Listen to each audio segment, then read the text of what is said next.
Just like before, our candidates will draw a question from our magic box over there. And this time, they have a time limit. They only have 1 minute to answer. And when they hear this sound, that means they only have 15 seconds left to answer. Again, when they hear this sound, they only have 15 seconds left to answer. Alright, our candidates can once again answer in any language that they're comfortable. And may we request as well the audience to please refrain from making unnecessary noise while our candidates are answering the questions. This is very crucial in deciding who will be our winners for tonight. Again, our criteria for judging for this portion is intelligence 60%, beauty of face and figure 40%, with a total of 100%. Alright, ladies, are you ready for the final question and answer? I believe they're so ready, Josh. Let us now begin the final question and answer portion with our first finalist, candidate number 7, Hannah Beneath Colasita of Naga City. Good evening, Babaylan number 7. Evening. I saw a while ago you were getting a bit emotional upon entering the top 4. How does it feel?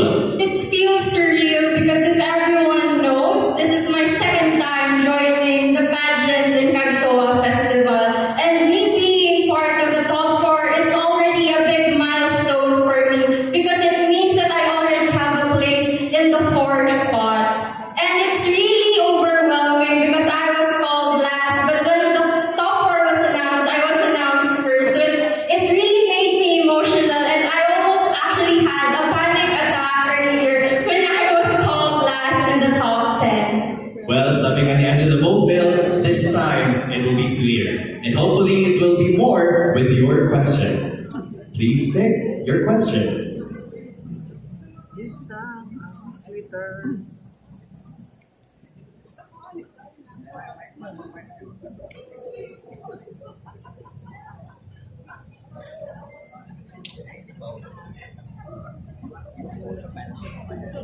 Babaylan number 7, here is your question. How do you ensure that your advocacy efforts are inclusive and representative of diverse perspectives and experiences? I repeat, how do you ensure that your advocacy efforts are inclusive and representative of diverse perspectives and experiences? As a philosophy student, I must always be open-minded and be open with other perspectives and experiences. Because I might have this opinion and others might have these. I have been always an advocate of mental health awareness.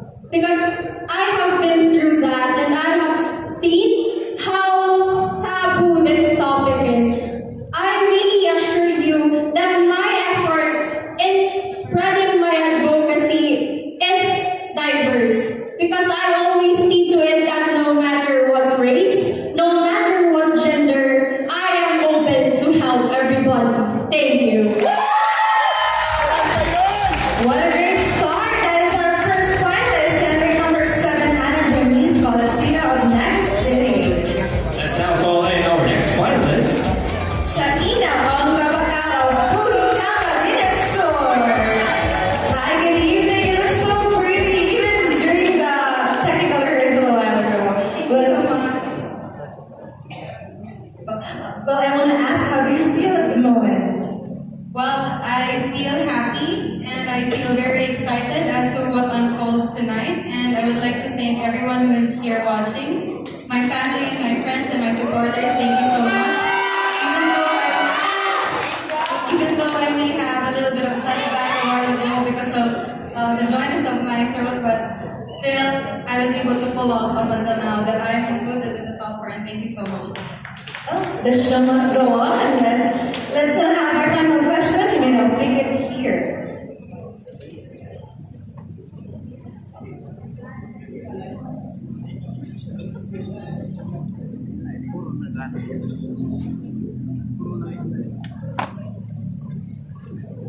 Coronation.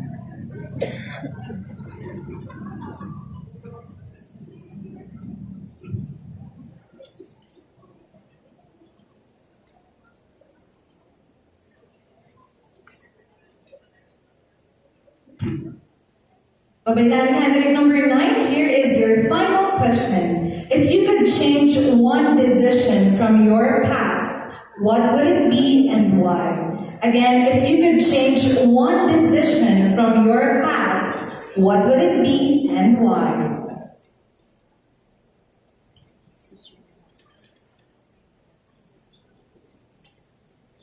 I am the woman who is standing in front of you now because I have experienced a lot of devastating incidents in my life. I've experienced hopelessness, and life indeed humbled me in so many different ways that I could ever imagine. But still, I stood strong and I stood firm. But above all, I stood grateful and grounded. And I believe that with these characteristics, I am ready to take on and carry on the responsibilities of your first ever Babaylan in Cagsawa 2024, because I believe that a Babaylan is someone who is an inspiration regardless of her past, and I do not regret anything or any decision that I've made in the past, because that is what made me who I am now. Thank you so much, and just my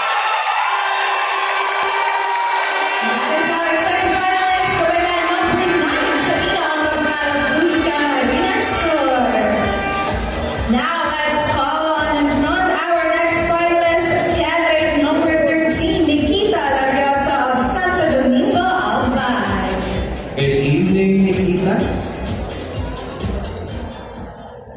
How does it feel that you're part of the top 4? I just feel so grateful and that I am so happy that I could feel the support of other people in me. And thank you guys for believing in me. I hope that we'll make it. Thank you. Well, hopefully you will. You may now pick your question.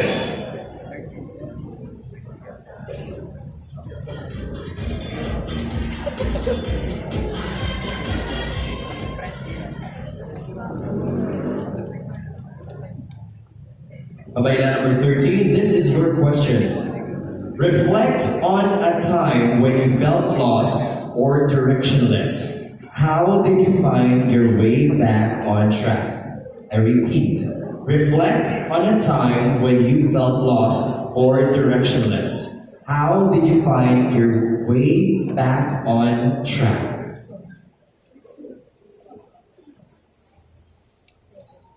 Good evening, everyone. Growing up was never easy. I experienced how it feels to have a broken family. And I wasn't born rich. We really had a lot of struggles back then in our finances, especially my mom. However, that experience taught me and it made me the woman that I am now. With the love and support of my family, I was able to conquer any obstacles that came my way. And so by that, I hope to remind everyone to always believe in yourself. Always know that you are capable of doing many things in life and that you can do more than what you think. And I believe that losing is not the opposite of success. It is part of success. And as long as you are learning, you are not losing. And so I hope just continue on pursuing your passion and dreams, because after all, there is no setback that's greater than your comeback. Thank you so much and good evening. That's our finalist, candidate number 13, Nikita Lariosa of Santo Domingo, Albay. That last quote seems really familiar. That's so familiar, Josh, right? Right? Andy and Lawrence.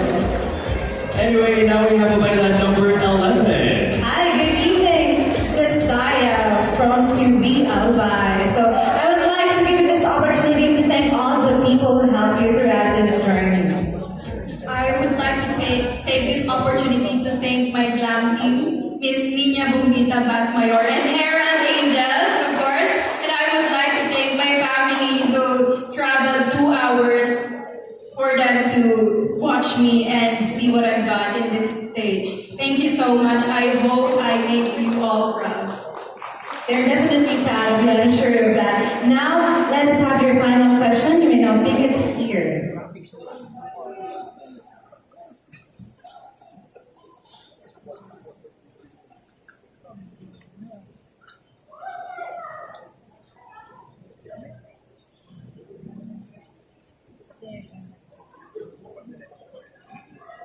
Babaylan candidate number 11, here is your question. How do fostering a culture of empathy and understanding in your personal and professional interactions? Again, how do you actively contribute to fostering a culture of empathy and understanding in your personal and professional interactions?